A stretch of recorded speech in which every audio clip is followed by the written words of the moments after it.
From 1750 to today, Yamanashi Meijo preserves 13 generations of brewing heritage.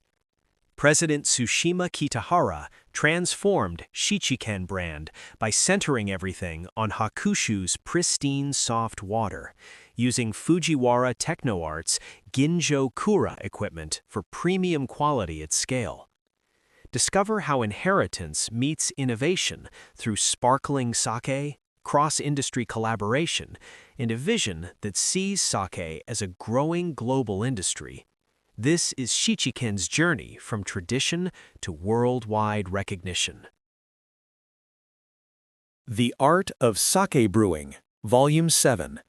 The 13th Successor's Inheritance and Innovation that birthed the new Shichiken brand. Tsushima Kitahara, President and CEO, Yamanashi Meijo Co., Ltd. Spanning from Edo period to Reiwa, Yamanashi Meijo, the brewery of the sake brand, Shichiken, has always brewed alongside the pristine waters of Hakushu since its founding in 1750. To pass its history and culture on to the next generation, Tsushima Kitahara, the 13th head of the Kitahara family, has launched a full rebranding centered on water. His initiatives range from developing sparkling sake to forging cross-industry collaborations. Why tell the brewery's history? Along the old Koshu Kaido, one of the 5 major roads that once connected Edo with the rest of Japan, stands a striking wooden building. A sugidama, cedar ball, hanging from the eaves signals to passers-by that it is a sake brewery. Beside it, a sign boldly reads, Shichiken, 7 Wise Men, while the Norin curtain carries the double crest of the Kitahara family, who have run Yamanashi Meijo for generations. The origins of Yamanashi Meijo date back to 1750, when Ihei Kitahara, the first-generation head, branched off from the main Kitahara family, also brewers in Shinshu, present-day Nagano Prefecture, and established a new brewery along Koshu Kaido. He was captivated by the exceptional water of Hakushu. The main house of the new Kitahara family, built in 1835, still has the original ranma, transom of the 7 wise men of the bamboo grove. In 1925, the 10th head of the family formed Yamanashi Meijo Co., Ltd. And launched the Shichiken, 7 Wise Men brand after the transom. On June 22, 1880, during an imperial tour, the main residence served as a temporary lodging, or anzaisho, for the Meiji Emperor, then still revered as a living deity. As a result, the space was preserved for decades as a historic site. Although that designation was removed after World War II with the Emperor's renunciation of divinity, the building remains a valuable cultural asset and is carefully maintained by the family. Kitahara speaks passionately about the brewery's historical background. This building once housed a bank, and it was even used for public hearings. Sake breweries were expected to play far greater social roles in the past than they do today, and we fulfilled those roles. Because sake is a luxury drink, it's not enough to simply make something delicious. We need to convey the history and the culture behind it. Water, the only ingredient that is never changed. Hakushu, located at the foot of Mount Kaikoma in the Southern Alps, is renowned throughout Japan for its mineral water. Roughly 35% of all bottled mineral water in Japan is sourced from this town. Snowmelt from Mount Kaikoma filters through granite over more than 20 years before emerging as exceptionally soft water with a hardness of just 20. Soft water is not as suited for vigorous fermentation as hard water, but it's perfect for making fruity, refreshing sake. The spring water of Hakushu is the only ingredient that has remained unchanged for nearly 300 years. Especially now, when rice and brewing techniques have evolved dramatically, I realized how important it is to acknowledge the value of our water. To draw out the character of this water, the brewery has focused on fruity and fresh styles since 2014, refining its entire product lineup. Kitahara emphasizes two key commitments. The first is to incorporate top-tier techniques into mass production. Yamanashi Meijo installed a series of Ginjo Kuda equipment by Fujiwara Techno-Art, fully quantified and stabilized its brewing process for all products and aimed to achieve high quality across all products, not just premium labels. The second commitment is to complete all products as undiluted sake with no water added. Every product is bottled undiluted at around 15% ABV and pasteurized only once before refrigerated storage. Time and heat are the greatest enemies of fresh sake, so we extend our brewing periods across 3 seasons to ensure we ship everything at peak freshness, both domestically and internationally. The brewery uses only local rice, Yume Sansui and Hito Gokochi, grown with the same water that brews their sake. They purposely avoid Yamada Nishiki, the king of sake rice, not to compete by rice variety or polishing ratio, but to create sake that could only be made here. Shichiken, brewed with Yume Sansui, has won gold at the Japan Sake Awards for 2 consecutive years. Looking back on the turning point in 2014, Kitahara says, "Once we recognized the value of our water, the sake we needed to make became clear. From there, our brewing methods, branding, sales channels, and strategy all fell into place. The results speak for themselves. Shichiken has earned recognition worldwide, with its Junmai Daiginjo Hakushin winning Champion Sake at the 2025 International Wine Challenge, IWC. Make sake unforgettable, but don't turn it into an artwork. Kitahara stresses the need for a sustainable business model. Sake consumption has steadily declined since its 1973 peak, now just 1/4 of what it once was. Of Japan's roughly 1,400 breweries, many face financial difficulties. Sake accounts for only about 4.6% of the domestic alcohol market and less than 0.1% globally, despite its UNESCO Intangible Cultural Heritage designation. Our mission isn't just to make delicious sake. People need to drink it, be moved by it, and remember it, but we must avoid turning it into artwork for its own sake.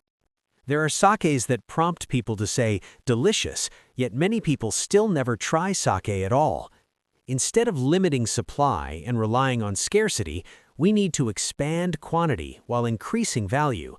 That's why we're committed to improving our brewing techniques. Creativity, he says, is essential. How can we make better sake? How can we share it with more people?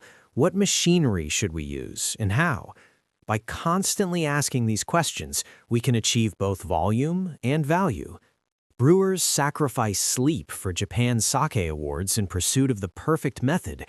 Once that method is established, why not apply it to volume products? It's like applying F1 technology to a Toyota Corolla. Even as the brewery pursues top quality across the lineup, its workforce cannot grow indefinitely.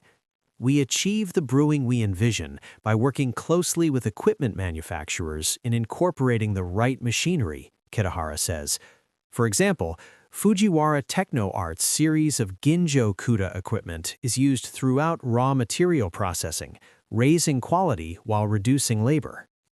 Rotary automatic rice washing and soaking device cleans rice extraordinarily well. The soaking water becomes almost transparent beyond what hand washing can achieve, he says. He also praises the koji and cooked material transporting equipment, which improves hygiene, cuts labor, and significantly boosts quality. This device transports koji and rice mixed with the brewing water, reducing the work of stirring the mash. Kitahara emphasizes, for us, striving to make all of our sake Ginjo style, it's indispensable. To bring out the flavor of Shichiken, the fermentation must be as slow as possible in the early stages. Stirring the mash can be beneficial in some cases, but can also have a negative effect in other cases. This device provides us with moderate mixing. He adds, with today's shrinking workforce, relying solely on manual labor has clear limits. Machinery helps eliminate variation and improves efficiency.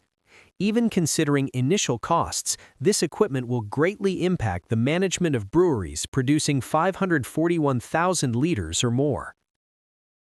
The brewer's essential skills. By mechanizing and systematizing processes, Yamanashi Meijo can now make decisions based on both quantitative and qualitative indicators. Conditions such as weather and rice quality change annually. This allows frontline brewers to make flexible decisions aligned with management policies, even when weather conditions or rice quality change. Kitahara says brewers must excel at noticing and responding to outliers. Even with precise data management, temperature, humidity, weight, the moment of discovering an anomaly still relies on human senses and experience. Resolving it requires persistence and passion. Spirit and passion are the most important qualities I look for.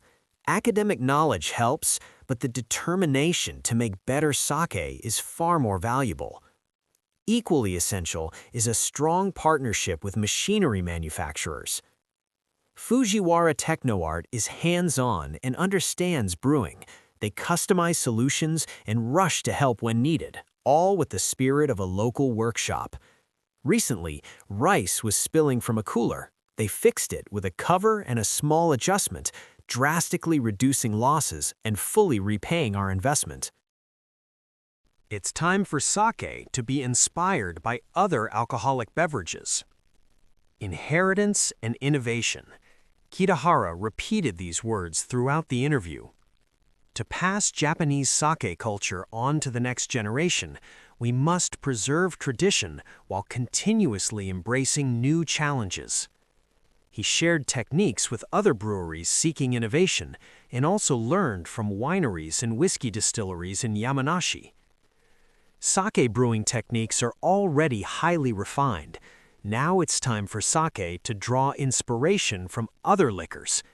Sparkling sake is still in its infancy, but we're pursuing distinctive ideas, whiskey barrel aging, kijoshu-based creations, and more.